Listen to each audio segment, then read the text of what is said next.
Renting versus owning. That's the question on everyone's mind here in Vancouver. Hey, it's John Pinton coming to you from Oakland headquarters here in Vancouver.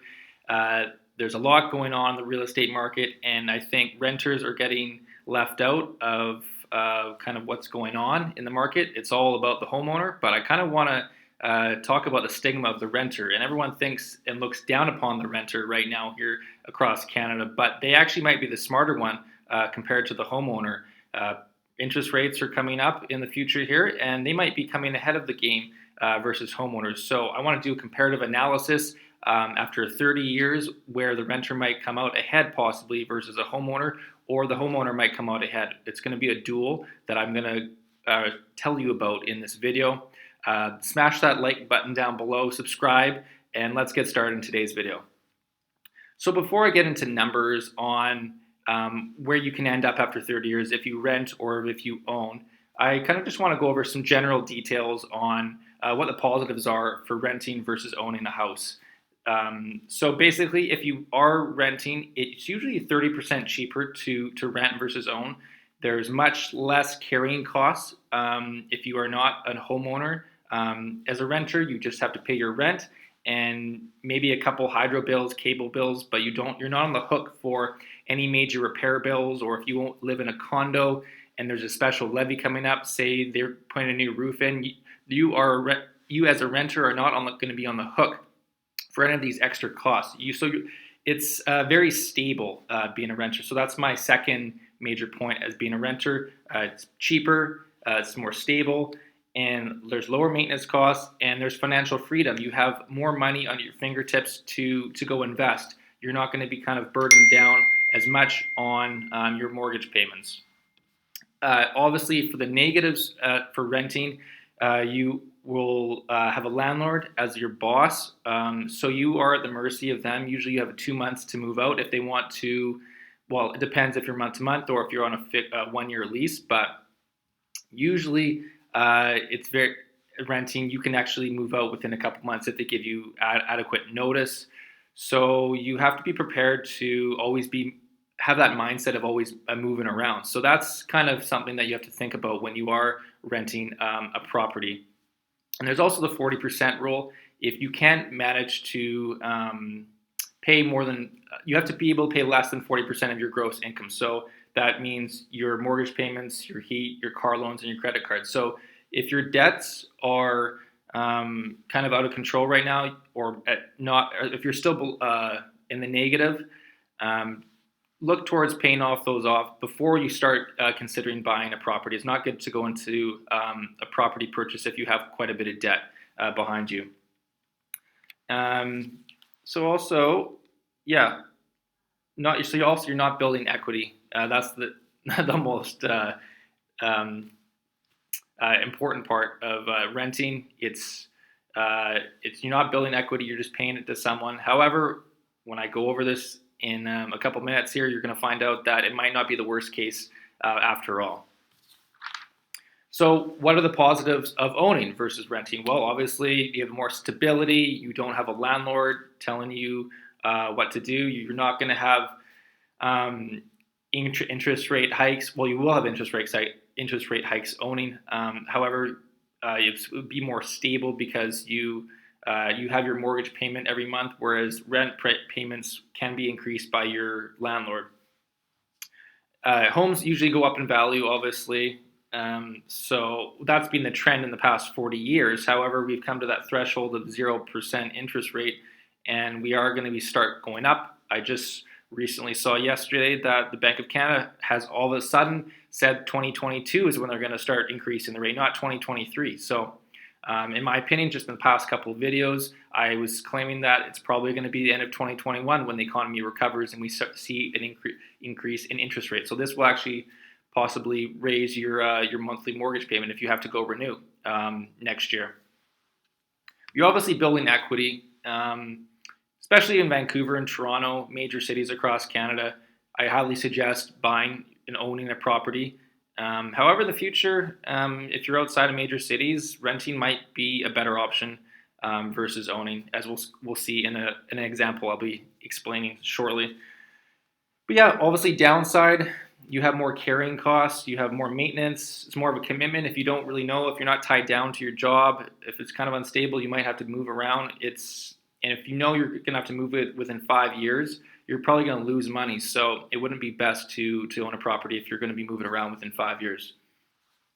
And obviously, less disposable income is an important aspect of owning a home. You could be house rich, cash poor. So this is a conundrum that many homeowners face, particularly here in the Lower Mainland of Vancouver, where there's high carrying costs for the house. There's also the mortgage payment. There's the property taxes, which are going up every year, and the interest rate will be increasing possibly by the end of this year. So we have all these extra costs, and it's giving very little amounts of freedom for homeowners to go and invest in the stock market or Bitcoin, etc. So it doesn't mean, even if your house is rising up a lot, renters actually might be making more than you in terms of investment by the end of 30 years. So keep that in mind. It's not renters that are being left out on the dust. There is a chance that renters might come ahead, as we'll see shortly. But first, when should you buy? Basically, you need to be ready to settle down. You need to be able to pay property taxes. You need a stable job. You can't be kind of drifting job to job, 1 year here, 1 year there. The bank is going to need at least 2 years of stable income. It's cost roughly 5 to 20%, obviously, 20% plus if you're buying a property over $1 million. So this applies particularly to Vancouver and Toronto surrounding neighborhoods. But if you're in Calgary, Edmonton, it's roughly 5% because a lot of homes are still under $500,000 there. And then you have to keep in mind the closing costs. It's 1.5 to 5% with lawyer fees, home inspections, etc. And then roughly 1 to 2% of your income per year should go to maintenance costs. So there's more peace of mind if you are a renter. Actually, you can just see a clear picture on what you're going to be paying per month. There's a lot of unknown variables and costs when you do become a homeowner. You will see jumps some years, such as this year. It's an incredible equity jump for homeowners across Canada, specifically here in Vancouver and Toronto, where we're seeing increases of 10, 15%, some areas up to 20%. But on average, across Canada, if you exclude Vancouver and Toronto, the average house prices have been coming up maybe 3 to 7% per year, which is still a strong return. However, we might be seeing a shift, a kind of a paradigm shift, actually, what happened to Japan. If you watch a video previously, they were peaking they were going up for 30, 40 years, and then interest rates started to rise, and then they had to bring it back down. But then after that, the interest rate lowering did not do anything, and so people didn't see price values rise like they did over the previous generation. So it's interesting to see if the prices just keep going up forever as they have in the past. I personally do believe they will keep going up moderately, not like we are seeing this year. But in Vancouver specifically, with City Hall making it very, very difficult to expand, increase density, going up, single family detaches, it's still 60% of Greater Vancouver or City of Vancouver. So even with interest rates coming up in the next couple of years, restrictions on supply will keep prices healthy, and probably another 3 to 7% per year for property increase in value. So let me give you the example that I was going to explain to you at the start of the video here. So for an average house in Canada, let's say Calgary, Winnipeg, or Halifax, Edmonton, say you can still get a home for $500,000. So excluding Vancouver, well, you can still get a condo for $500,000 as well here. It's still in Vancouver, a smaller one. But say you need a 5% down payment. You need to put a $25,000 down payment, which is 5%. Roughly on a 30-year amortization loan, it's going to be $2,000 per month. So compared to renting, if you say you have a $25,000 down payment as well, but you're not approved because the stress test is actually high now. You have to get approved at 4.8%, and pretty soon, as of June 1st, it'll be up to 5.25%. So it's going to be even more difficult as a renter to get into the market. But don't be disappointed, because there is still hope and opportunity for you to come ahead and possibly be ahead of the homeowner at the end of 30 years. So say you take that $25,000, you go invest that money in the stock market and mutual funds with a 7% return, And then after 30 years, you're going to come out with roughly $812,000 versus owning a home. If you see an annual return of 3%, you're going to see the average property price or the value of your property up around 1.2 million, minus the carrying costs of all the maintenance. If you're in a condo, the strata fees, property taxes, etc. So there's a lot of hidden costs. So you're actually, if you add up all those hidden costs of owning, you're actually coming up quite even with maybe just a little ahead still of renting a home for 30 years. And this doesn't mean, this is based on the houses going up 3% every year. It doesn't mean that every property in Canada is going to go up 3% every year for the next 20 years. However, as a renter, it's the same thing.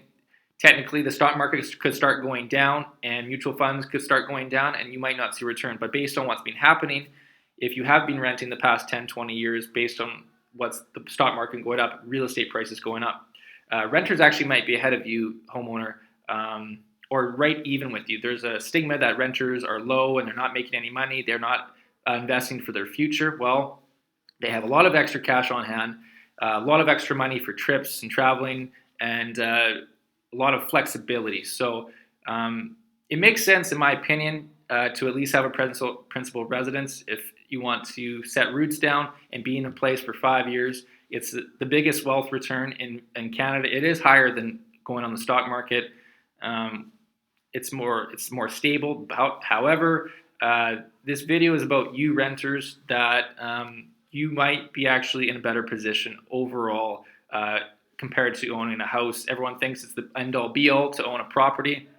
However, looking over this example, it might not be, and particularly if, say, for example, you had $100,000 saved up in the past couple of years and you didn't get approved for a mortgage, or you did, but you decided to put that $100,000 in the stock market or Bitcoin. Well, where would you be at today with a $100,000 investment? Well, in my personal opinion, I know if you put $100,000 down in Bitcoin a year ago, you would be up higher than what a homeowner would be up in today. So there's a lot more opportunity to invest, explore, and much more stability in price for renters. But we will see prices rising. Landlords will always increase price. So, and the major thing about owning a home is pride of ownership.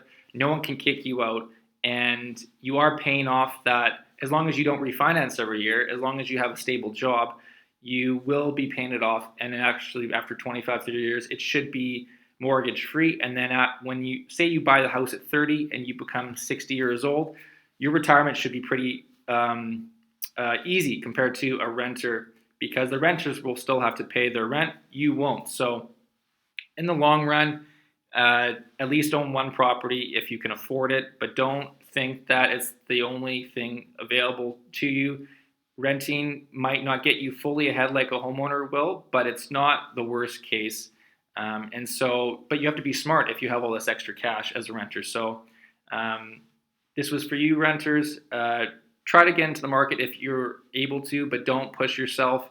If you are in debt, if you pay off your credit cards, your student loans, get that credit score up into a spot where you can get lower interest rates, because when you do have a lower credit score, they will give you the higher interest rate, and then you're going to be paying a premium on mortgage payments, and then it will not make sense at all to be owning a property.